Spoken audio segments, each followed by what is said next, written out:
அனைவருக்கும் வணக்கம். நான் உங்கள் புவனேஸ்வரன். இன்றைக்கி நம்ம இந்த வீடியோவில் 5 EMA ஸ்ட்ராட்டஜி பற்றி பார்க்க போகிறோம்.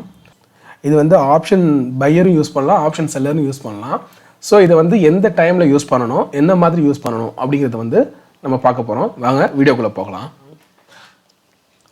நீங்கள் வந்து இதுக்கு ஃபஸ்ட்டு நீங்கள் என்ன யூஸ் பண்ணணும் அப்படின்னா, EMA எக்ஸ்போனென்ஷியல் மூவிங் ஆவரேஜ் இருக்குது இல்லையா, இந்த EMA வந்து நீங்கள் 5ன்னு செட் பண்ணிக்கணும். ஓகேவா.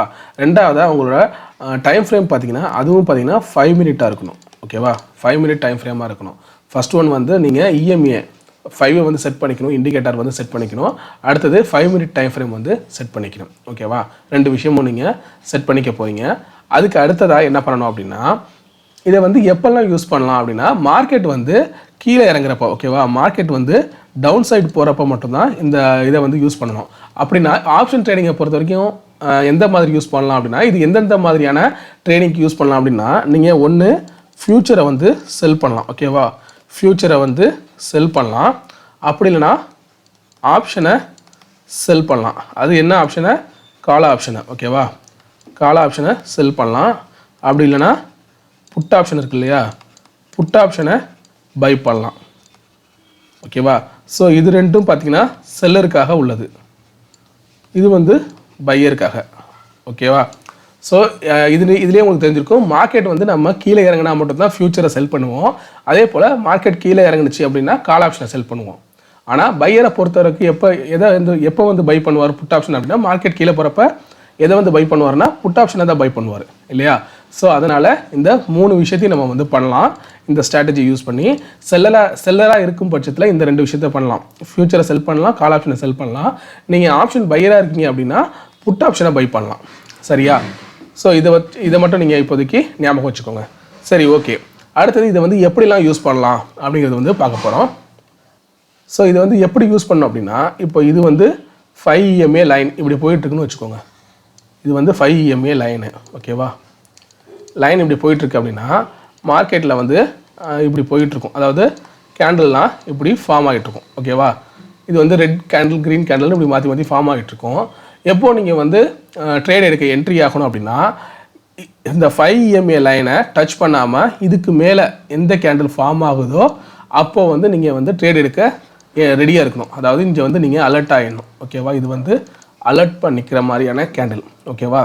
அதாவது இந்த லைனை டச் பண்ணாமல் இதுக்கு மேலே இருக்கணும் கேண்டில். இது வந்து ரெட் கேண்டிலாக இருக்கலாம், க்ரீன் கேண்டிலாக இருக்கலாம், எந்த கேண்டிலாக வேணாலும் இருக்கலாம். இதை பற்றி இந்த கலரை பற்றி, அதாவது புல்லிஷோ பியரிஷோ எந்த மாதிரியான கேண்டிலாக இருந்தாலும் பிரச்சனை இல்லை. ஆனால் இந்த லைனை தாண்டி, ஓகேவா, இந்த லைனுக்கு மேலே இந்த லைனை டச் பண்ணாமல் தனியாக இருக்கணும் இந்த கேண்டில். இந்த மாதிரி டச் பண்ணாமல் தனியாக இருக்கணும் இந்த கேண்டில். அப்போ வந்து இது வந்து பார்த்திங்கன்னா நீங்கள் ரெடியாக இருக்கணும். ஓகேவா. அலர்ட்டாக இருக்கணும், அப்படி இல்லைனா ரெடியாக இருக்கணும். ஓகேவா. ட்ரேட் எடுக்க நீங்கள் ரெடி ஆகிடணும். இப்போது எப்போ நீங்கள் ட்ரேட் எடுக்கணும் அப்படின்னா, இதுக்கு அடுத்த கேண்டில் வந்து இந்த லோவை, ஓகேவா, இது விக்கு இருந்துச்சுன்னா ஓகே, விக் இல்லைனா இந்த லோ, ஓகேவா, இந்த கேண்டிலோட லோவை இதுக்கு அடுத்த கேண்டில் வந்து பிரேக் பண்ணுனுச்சு அப்படின்னா இந்த இடத்துல வந்து நீங்கள் என்ட்ரி ஆகிடணும். சரியா. பிரேக் பண்ணுனுச்சு அப்படின்னா இந்த இடத்துல வந்து நீங்கள் என்ட்ரியாக ஆரம்பிச்சிடணும். ஓகேவா. என்ட்ரி ஆகணும். ஸோ இதுக்கு ஸ்டாப் லாஸ் எதை வைக்கிறீங்க அப்படின்னா, இந்த அலர்ட் கேண்டில் இருக்குது இல்லையா, இதுக்கு முன்னாடி கேண்டில், இதோட ஹை இந்த இடம் தான் உங்களுக்கு ஸ்டாப் லாஸ். இந்த கேண்டிலோட ஹை வந்து ஸ்டாப் லாஸு. இந்த கேண்டிலோட லோவை வந்து பிரேக் பண்ணதுமே இங்கே வந்து நீங்கள் என்ட்ரி எடுத்துட வேண்டியதான். சரியா. இது வந்து என்ட்ரி எடுத்துடணும். அதுக்கடுத்து உங்களோட டார்கெட் என்ன இருக்கலாம் அப்படின்னா, ரிஸ்க் ரிவார்டு வந்து ஃபாலோ பண்ண வேண்டியதான். ஓகேவா. ரிஸ்க் ரிவார்டு பார்த்தீங்கன்னா 1:3. அதாவது ஸ்டாப் லாஸ் வந்து 1% ஸ்டாப் லாஸ் வைக்கிறீங்கன்னா உங்களோட டார்கெட் வந்து இங்கே வந்து 3. ஓகேவா. ஸோ இது வந்து 1:3 இந்த மாதிரி ஸ்டாப் லாஸ் வச்சுக்கணும். அதாவது டார்கெட்டும் ஸ்டாப் லாஸும் உங்களோட ரிஸ்க் ரிவார்டு இந்த மாதிரி ஃபாலோ பண்ணணும். இதை வந்து உங்களுக்கு நான் வந்து சாட்டில் காமிக்கிறேன், உங்களுக்கு இன்னும் தெளிவாக புரியும் பாருங்கள். வாங்க நம்ம சாட்டில் பார்க்கலாம். ஸோ இப்போ நான் வந்து நிஃப்டியை லோட் பண்ணிக்கிறேன். ஓகேவா. நிஃப்டி சாட் எடுத்துக்கிறேன். அதில் வந்து டைம் ஃப்ரேம் வந்து எனக்கு 5 மினிட் வச்சுக்கிறேன். ஓகேவா. 5 மினிட் டைம் ஃப்ரேம் வச்சுக்கிறேன். இண்டிகேட்டரில் போய்ட்டு EMA டைப் பண்ணுங்கள். மூவிங் ஆவரேஜ் எக்ஸ்போனென்ஷியல் வருது இல்லையா, இதை செலக்ட் பண்ணிக்கோங்க. செலக்ட் பண்ணிவிட்டு செட்டிங்ஸில் போயிட்டு இதை வந்து 5ன்னு மாற்றிக்கோங்க. ஓகேவா. லென்த் இருக்கு இல்லையா, இந்த இடத்துல வந்து 5ன்னு மாற்றிக்கோங்க. இப்போ கரெக்டாக ஓகே ஆகிடுச்சு. சரியா. ரெடி ஆகிடுச்சு. இப்போ நம்ம ஏற்கனவே சொன்ன மாதிரி ஃபஸ்ட்டு பாயிண்ட் வந்து நம்ம என்ன சொல்லியிருந்தோம், அதாவது இந்த EMA லைனுக்கு மேலே இருக்கணும். ஓகேவா. அதாவது ஸ்டார்ட் ஆகிற இடத்த விட்டுருங்க. அதாவது இந்த இடம் வந்து இது வந்து இன்றைக்கி டே, அதாவது 14th டே அன்னைக்கு ஸ்டார்டிங்கு, ஓகேவா? அதனால் இதை வந்து நம்ம கன்சிடர் பண்ண வேணாம், இதை விட்டுருங்க. அதுக்கடுத்து மார்க்கெட் பாருங்கள், எல்லா ஆக்சுவலாக இந்த 5 EMA லைன் வந்து எல்லா கேண்டிலையும் டச் பண்ணி வந்துக்கிட்டு இருக்கு. அடுத்ததாக பார்க்குறீங்க, இந்த பாருங்கள், இந்த கேண்டில் வந்து ஓகேவா, ஃபஸ்ட்டு கேண்டில் இது வந்து லைனை டச் பண்ணாமல் போயிட்டு, ஸோ இதை வந்து நீங்கள் அலர்ட் கேண்டிலாக எடுத்துக்க போகிறீங்க. சரியா? இப்போது ரெண்டாவது கேண்டிலும் பார்த்தீங்கன்னா இந்த ரெண்டாவது கேண்டில் வந்து இது இந்த லோவை வந்து பிரேக் பண்ணணும், ஓகேவா? இந்த லோவை வந்து பிரேக் பண்ணும். இந்த கேண்டில் வந்து இந்த கேண்டில் வந்து இந்த லோவை பிரேக் பண்ணும். பிரேக் பண்ணல, இதுக்கு மேலே போயிடுச்சு அப்படிங்கிறப்போ திரும்ப நீங்கள் இந்த கேண்டிலை வந்து நீங்கள் அலர்ட் கேண்டில், ஓகேவா, அதாவது ரெடி ஆகிற கேண்டிலாக நீங்கள் எடுத்துக்கணும். சரியா? இந்த கேண்டிலை நீங்கள் அலர்ட் கேண்டிலாக எடுத்துக்கணும்.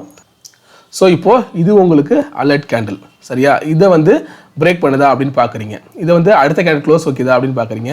ஸோ இந்த கேண்டிலும் இதை வந்து க்ளோஸ் வைக்கல அப்படிங்கிறப்போ இது வந்து உங்களுக்கு அலர்ட் கேண்டில் அடுத்தது, ஓகேவா? ஏன்னா ஒவ்வொரு கேண்டில் வந்து டச் பண்ணாமல், இந்த லைனை டச் பண்ணாமல் அடுத்தடுத்து மேலே போகுதுன்னா அதுக்கு அடுத்த கேண்டில் வந்து இந்த லோ வந்து கிராஸ் பண்ணணும். அப்படி கிராஸ் பண்ணாமல் இருந்துச்சு அப்படின்னா அடுத்தது இது வந்து அலர்ட் கேண்டிலாக மாறிடும், ஓகேவா? அந்த மாதிரி தான் நீங்கள் வச்சுக்கணும். ஸோ இப்போ இந்த கேண்டில் வந்து உங்களுக்கு அலர்ட் கேண்டில். சரியா? இது வந்து உங்களுக்கு அலர்ட் கேண்டில். ஸோ இந்த லோ வந்து கிராஸ் பண்ணுதான்னு பார்க்குறீங்க. கிராஸ் பண்ணிடுச்சு. கிராஸ் பண்ணி க்ளோஸ் வச்சாலும் சரி, இல்லை கிராஸ் பண்ணாலும் சரி, எப்படி வேணுமோ அந்த டைம் உங்களுக்கு தெரியும் இல்லையா? ஸோ அதுக்கு தகுந்த மாதிரி நீங்கள் ட்ரேட் எடுத்துக்க வேண்டியதான். இதை கிராஸ் பண்ணால், இந்த கேண்டில் இதை கிராஸ் பண்ணாலே ட்ரேட் எடுக்கலாம். அப்படின்னா கிராஸ் பண்ணி க்ளோஸ் வச்சாலும் நீங்கள் வெயிட் பண்ணி கூட ட்ரேட் எடுக்கலாம் ஒரு சில நேரம், ஓகேவா?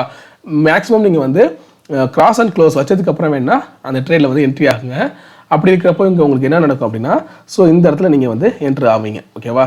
இது உங்களோட என்ட்ரியாக இருக்கும். சரியா? இது உங்களோட என்ட்ரியாக இருக்கும். இது வந்து இந்த கேண்டிலோட ஹை, இது வந்து உங்களுக்கு ஸ்டாப் லாஸ் ஆகிருக்கும். சரியா? இப்போது இந்த இடத்துல வந்து நீங்கள் டார்கெட்டை வச்சு பாருங்கள். இப்போது ஷார்ட் பொசிஷன் என்ட்ரி ஆகுறீங்க. ஸோ இந்த இடத்துல உங்களுக்கு பார்த்தீங்கன்னா டார்கெட் வந்து ஹிட் ஆகிடுது, ஓகேவா? உங்களுக்கு டார்கெட் வந்து ஹிட் ஆகிடுது. இதே மாதிரி நீங்கள் எல்லா இடத்துலையுமே நீங்கள் வந்து வச்சு அப்ளை பண்ணி பாருங்கள். ஒரு இடம் ரெண்டு இடம் இல்லை, எல்லா இடத்துலையுமே அப்ளை பண்ணி பாருங்கள். ஆனால் இந்த இடம் இதுக்கு முன்னாடி நடந்த இந்த இடத்துல பார்த்தீங்கன்னா உங்களுக்கு வந்து ஸ்டாப் லாஸ் வந்து ஹிட் ஆகிருக்கும், ஓகேவா? ஏன்னா இந்த இடத்துல நீங்கள் வந்து ஸ்டாப் லாஸ் வச்சுருப்பீங்க, இந்த என்ட்ரி ஆகியிருப்பீங்க, 1:3 இங்கே வந்திருக்கும் டார்கெட்டு. ஆனால் இங்கே உங்களுக்கு ஸ்டாப் லாஸ் ஹிட் ஆகிருக்கும், ஓகேவா? ஸோ இதில் முக்கியமான விஷயம் அப்படிங்கிறது என்னென்னா, நம்ம எப்போயுமே இதில் ரிஸ்க் ரிவார்டு பார்த்தீங்கன்னா 1:3 வைக்கிறோம். அதே போல் இதில் ஒரு நாளைக்கு எத்தனை ட்ரேட் எடுக்கணும் அப்படின்னா 3 ட்ரேடு தான் எடுக்கணும், ஓகேவா? இதோட ப்ராபபிலிட்டி ஆஃப் ப்ராஃபிட்டு இல்லை வின்னிங் ரேஷியோ அப்படின்னு பார்த்தீங்கன்னா கிட்டத்தட்ட 60 to 70% பார்த்தீங்கன்னா இதுக்கு ப்ராபபிலிட்டி ஆஃப் வின்னிங் வந்து 60 to 70% இருக்கும்.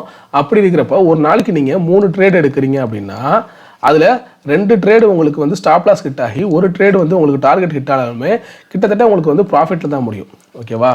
ஸோ இதுக்கு நீங்கள் இன்னொரு விஷயம் நீங்கள் என்ன பண்ணணும் அப்படின்னா, ஃபஸ்ட்டு வந்து இப்போ நீங்கள் ஒரு 2 லாட் எடுக்கிறீங்கன்னு வச்சுக்கோங்களேன். ஃபஸ்ட்டு ட்ரேடுக்கு வந்து ஒரு 2 லாட் எடுக்கிறது, இது வந்து ப்ராஃபிட் வந்தாலும் சரி லாஸ் வந்தாலும் சரி, அடுத்த ட்ரேடும் பார்த்தீங்கன்னா உங்களுக்கு இது மாதிரி ஆப்பர்ச்சுனிட்டி கிடைக்குதுன்னா அடுத்த ட்ரேடும் வந்து 2 லாட் தான் நீங்கள் எடுக்கணும். சரியா? இதில் வந்து கன்சிஸ்டண்ட்டாக நீங்கள் வந்து அந்த ட்ரேடு எத்தனை லாட் எடுக்கிறீங்களோ அதை வந்து சேமாக எடுத்துக்கிட்டு இருக்கணும். சில பேர் என்ன பண்ணுவாங்க அப்படின்னா ஃபஸ்ட்டு ரெண்டு லாட் வந்து ஒரு ட்ரேட் எடுப்பாங்க, ஓகேவா? ஃபஸ்ட்டு ட்ரேடு வந்து 2 லாட் எடுப்பாங்க. இதில் ப்ராஃபிட் வந்துருச்சு அப்படின்னா சரி இது நல்லா ஒர்க் ஆகுது போல இருக்கே, அடுத்த ட்ரேடு வந்து நம்ம 4 லாட்டாக எடுப்போம் அப்படின்னு எடுப்பாங்க. ஸோ இது வந்து சப்போஸ் நமக்கு வந்து லாஸில் போயிடுச்சு அப்படின்னு வச்சுக்கோங்களேன், நமக்கு ஓவராலாக பார்க்குறப்போ இது வந்து லாஸ் ஆகிடும், ஓகேவா? ஃபஸ்ட்டு ட்ரேடில் எடுத்த ப்ராஃபிட்டையும் ஓவர் கம் பண்ணி இது வந்து லாஸில் போய் முடிச்சிடும். ஸோ அந்த தப்பை பண்ணவே கூடாது. நீங்கள் ஒரு இப்போ நீங்கள் முடிவு பண்ணிட்டீங்க அப்படின்னா ஒரு ஸ்ட்ராட்டஜி யூஸ் பண்ணுறீங்கன்னா எத்தனை லாட் எடுக்கிறீங்களோ அதே லாட்டை தான் அடுத்தடுத்த ட்ரேடுக்கும் நீங்கள் ட்ரை பண்ணிக்கிட்டே இருக்கணும். சரியாக மாற்றிலாம் ட்ரேட் பண்ணிடக்கூடாது. லாஸ் வந்தாலும் சரி ப்ராஃபிட் வந்தாலும் சரி உங்களோட சைக்காலஜி இதில் வந்து அஃபெக்ட் ஆகிரும், ஓகேவா? இதில் நீங்கள் கன்சிஸ்டண்ட்டாக பார்த்தீங்கன்னா இப்போ நான் இன்றைக்கி ஒரு 4 லாட்டு தான் எடுக்க போகிறேன் அப்படின்னா நீங்கள் அந்த 4 லாட்டை மட்டும் தான் ஒவ்வொரு ட்ரேடுக்கும் நீங்கள் யூஸ் பண்ணணும். சரியா? ஃபஸ்ட்டு ட்ரேடுக்கு ஒரு 2 லாட்டு, ரெண்டாவது ட்ரேடுக்கு 4 லாட்டு, மூணாவது ட்ரேடுக்கு ஒரு 8 லாட்டு அப்படின்னு நீங்கள் போயிட்டே இருந்தீங்கன்னா நீங்கள் உங்களோட அந்த ப்ராஃபிட்டுங்கிறது வந்து பார்த்தீங்கன்னா உங்களுக்கு கன்சிஸ்டண்ட்டாக இருக்காது. நீங்கள் கம்மியாக எடுக்கிறப்போ வந்து ப்ராஃபிட் வந்து அதிகமான லாட்டை நீங்கள் யூஸ் பண்ணுறப்போ பார்த்தீங்கன்னா உங்களுக்கு வந்து லாஸ் வந்துச்சு அப்படின்னா ஓவராலாக பார்க்கும்போது நீங்கள் வந்து லாஸில் தான் இருப்பீங்க. சரியா? அதுக்கப்புறம் அந்த லாஸை ஓவர் கம் பண்ணுறதுட்டு நீங்கள் அதிக லாட்டை எடுத்து திரும்ப வந்து பார்த்தீங்கன்னா லாஸில் தான் போய் முடிப்பீங்க. சரியா? ஸோ அந்த தவறை மட்டும் பண்ணாதீங்க. நீங்கள் முடிஞ்ச வரைக்கும் பார்த்தீங்கன்னா எத்தனை ட்ரேடு எடுக்கிறீங்களோ கன்சிஸ்டண்ட்டாக அதே லாட்டை வந்து ஒவ்வொரு ட்ரேடுக்கும் நீங்கள் யூஸ் பண்ண பாருங்கள். சரியா? லாட்டை மாற்றி எடுக்காதீங்க. சேம் லாட்டை ஒவ்வொரு ட்ரேடுக்கும் நீங்கள் யூஸ் பண்ணி பாருங்கள். ஸோ இந்த ஸ்ட்ராட்டஜியில் உங்களுக்கு வேறு ஏதாவது டவுட் இருந்துச்சு அப்படின்னா எனக்கு கமெண்ட் பண்ணுங்கள், நான் உங்களுக்கு கிளியர் பண்ணுறேன்.